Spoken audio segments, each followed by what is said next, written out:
chết rồi lại một trễ nữa.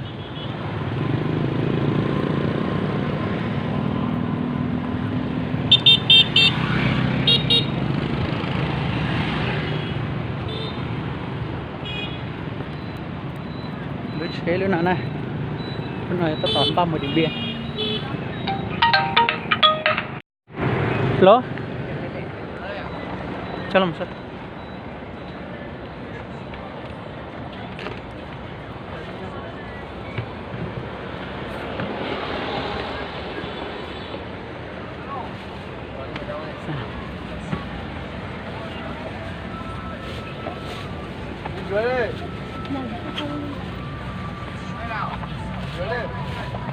có tiêu bóng không anh ơi?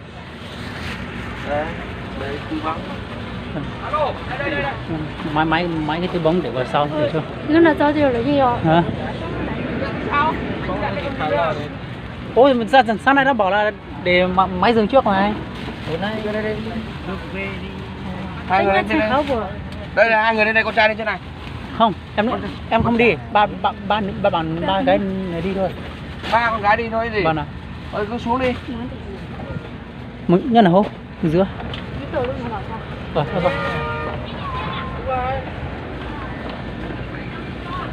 Này, túi bóng. Mày mang mỏ. Đi. Đi Điện Biên à? Mình về Điện Biên à? Có về không? Có. Thế đi không? Em vừa gọi điện đây, cũng không nghe máy à?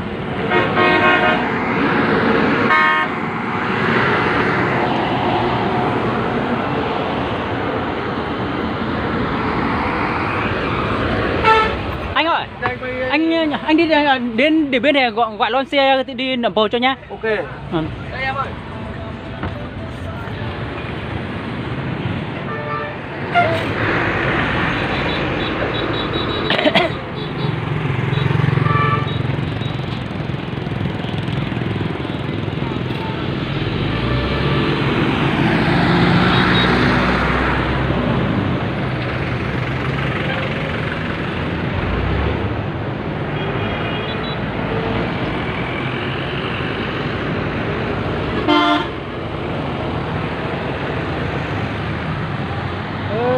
Mua tiền lên lâu rồi nó mà mua là lâu